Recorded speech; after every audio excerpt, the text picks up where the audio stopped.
Assalamualaikum warahmatullahi wabarakatuh.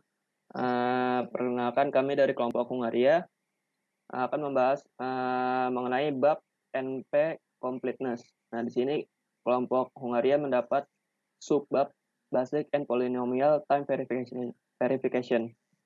Nah, kelompok Hungaria terdiri dari saya, Ditya Galib, lalu teman saya Arif Saferman dan Farid Muhammad Rahman.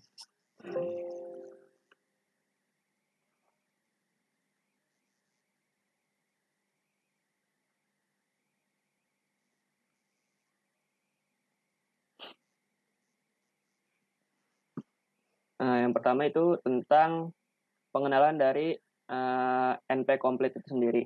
Nah, NP complete itu NP-nya itu merupakan non polinomial. Nah, sebelum kita masuk ke polinomial itu sendiri, alangkah baiknya kita mengenal apa itu non polinomial itu sendiri. Nah, sebenarnya non polinomial itu merupakan jenis dari polinomial problem. Yang pertama itu ada polinomial problem dan yang kedua adalah non polinomial itu sendiri. Nah, polinomial problem itu merupakan problem di mana waktu yang dibutuhkan untuk menghasilkan solusi terbatas pada waktu polinomial dalam tingkat kecil. Nah, contoh dari polinomial problem itu sendiri yaitu misalkan permasalahan pada evaluasi polinomial dengan big O n. Lalu ada pengurutan sorting dengan big O n log n serta ada problem string editing dengan big O mn. Nah, lalu kita masuk ke non polinomial problem. Atau bisa disebut dengan NP problem.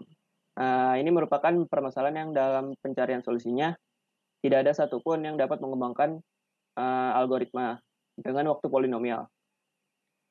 Nah, ini penting karena algoritma tersebut yang waktu pencarian solusinya lebih besar daripada polinomial, yang biasanya waktu pencariannya adalah eksponensial. Jadi ini membutuhkan waktu yang cukup lama untuk menjalankan problem dalam skala menengah.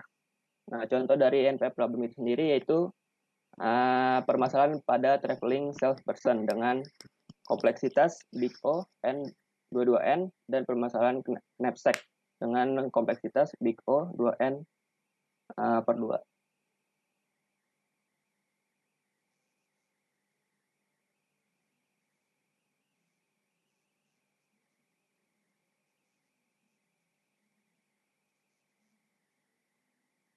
Nah, lalu dalam algoritma NP itu sendiri dibagi menjadi dua kelas, yaitu ada NP hard dan NP complete.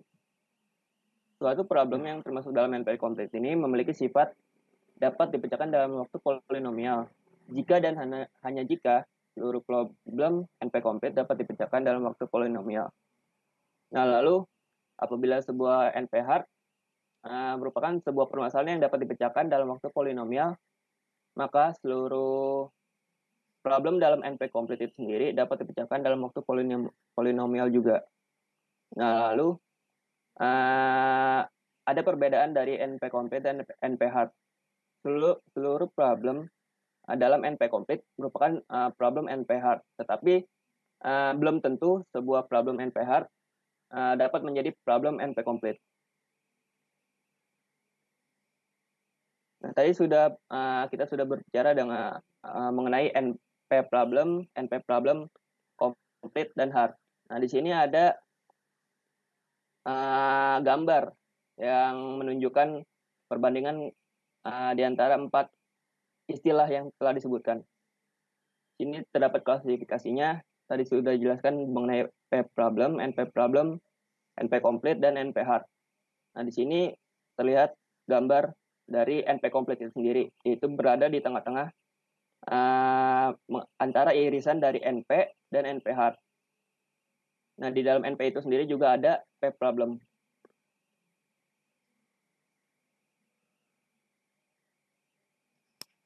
Nah, ini adalah merupakan contoh-contoh dari permasalahan yang dapat diselesaikan dengan NP complete algoritma.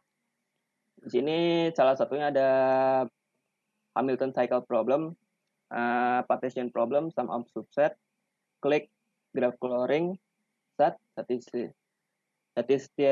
satisfiability problem, vertex cover, and puzzle, knapsack, subgraph, dan minesweeper. Nah, sebuah NP komplit dapat dikatakan menjadi sebuah permasalahan jika yang pertama, sebuah permasalahan tersebut termasuk ke dalam kelas NP problem. Lalu yang kedua, setiap persoalan di dalam NP problem dapat direduksi dalam waktu polinom. Nah, lalu dikatakan sebuah persoalan di dalam NP komplit dapat dikatakan menjadi persoalan yang paling sulit karena jika ada persoalan NP komplit dapat dipecahkan dalam waktu polinomial, maka semua persoalan di dalam NP problem dapat dipecahkan dalam waktu polinomial juga. Nah, iya. Lalu di sini kita ada polynomial time verification.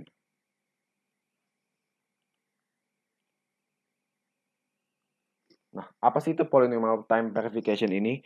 Dia ini merupakan sebuah verifikasi untuk undirected graph ya. Jadi untuk mengetahui bahwa suatu masalah itu dia ada solusinya atau tidak, termasuk polynomial time apakah atau tidak gitu. Karena yang bisa kita cek suatu masalah yang ada solusinya yaitu hanya di bagian polinomial ataupun non polinomial sebelumnya. Kalau sudah ke non completeness ke atas dianggap dia NP-hard atau tidak ada solusinya.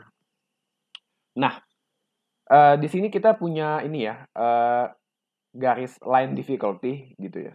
Jadi daerah kotak batas ini yang sini itu merupakan daerah polynomial time verification. Artinya yang kita tahu ada masalahnya, kita tahu ada masalah dan kita tahu jawabannya ada gitu. Terus lanjut lagi ke yang lebih, polynomial time itu ada di antara merupakan subset dari yang kotak yang orange ini. Dia ini merupakan non polynomial time verification gitu. Jadi kalau tadi ada istilah sebelumnya apa teman saya bilang kalau polinomial itu merupakan NP juga, maka dia dapat diselesaikan dalam waktu polynomial time verification. Nah, ini karena dia merupakan karena polynomial time itu merupakan subset dari non polinomial. Nah, di antara polinomial dan di antara dua ruangan ini, sisi kotak ini dan kotak ini ada namanya NP completeness. Nah, NP completeness ini kita tahu ada masalahnya, cuman dia punya kecenderungan ke daerah NP hard kah atau ke polinomial gitu. Jadi nanti kita cek caranya itu ya pakai dengan sertifikat atau dengan verifier gitu. Kalau dia cenderung ke NP hard, salah satunya ya udah kita anggap dia NP hard. Kalau dia cenderung ke polinomial, maka kita sebut dia polinomial. Lalu ada verification algorithm. Nah, verification algorithm ini digunakan untuk membuktikan apakah sebuah masalah X itu merupakan sebuah NP completeness. Nah, jadi kalau misalkan ada dua argumen, dia akan misalkan ada satu argumen, nah satu argumennya ini merupakan suatu masalah yang sudah kita ketahui. Nah, kita bisa gunakan problem di A untuk menyelesaikan problem di B. Nah, tapi tidak sebaliknya karena kita cuma punya karena kita cuma bisa satu arah untuk polynomial time itu. Misalkan ini, kita punya masalah Hamilton algorithm. Kita suruh nyari misalkan base path-nya gimana dari 0 ke 2 atau 3. Pokoknya dari starting-nya di sini, starting point-nya sampai ending point-nya di sini gitu. Entah bisa 2, entah bisa 3. Kan kita belum tahu nih awalnya ya. Base path-nya itu di mana. Maka kita akan nyari tahu ini mohon maaf ya, ininya sama gambarnya jadi kesannya kayak bingung ya. Pokoknya ini adalah masalah figur 2 ini adalah masalah yang belum kita ketahui. Figur 3 ini merupakan masalah yang sudah kita ketahui. Nah, verification itu merupakan menyelesaikan masalah B dengan mengetahui masalah A. Jadi ini masalah A-nya yang kita ketahuin. Oh iya, kalau base path-nya ada yang sama nih untuk masalah di B gitu. Maka dari masalah B ini kita bisa lihat, oh dia ngambil base path-nya tuh dari 0, 1, 2, 3. Oh gitu.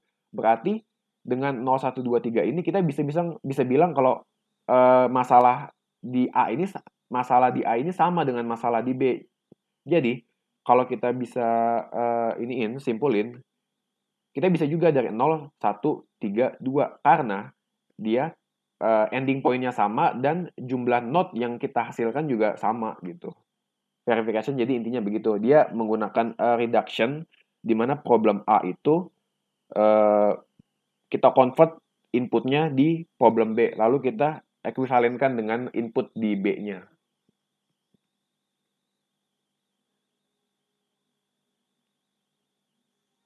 Ya, kali ini akan dijelaskan secara singkat mengenai pseudocode pada algoritma ini. Nah, di sini sudah tertera setidaknya 3 function dari algoritma ini. Yang pertama, ini kita melakukan checking pada nilai vertex yang ada di dalam path.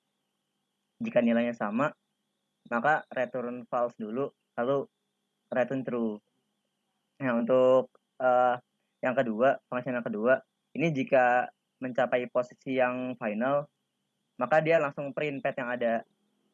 Lalu melakukan checking lagi untuk semua kemungkinan vertex yang ada, jika di sana ada sebuah edge di antara vertex sebelumnya dan vertex yang baru. Jadi dia akan melakukan checking jika di sana ada 2 vertex, yang mana vertex sebelumnya sama vertex yang setelahnya.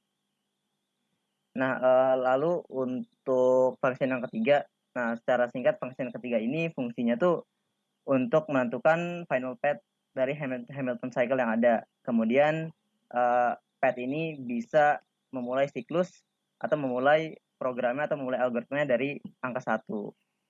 Mungkin seperti itu singkatnya dari penjelasan dari pseudocode dari algoritma ini. Cukup sekian presentasi dari kelompok Hungaria. Kurang lebihnya mohon maaf. Wassalamualaikum warahmatullahi wabarakatuh. Waalaikumsalam.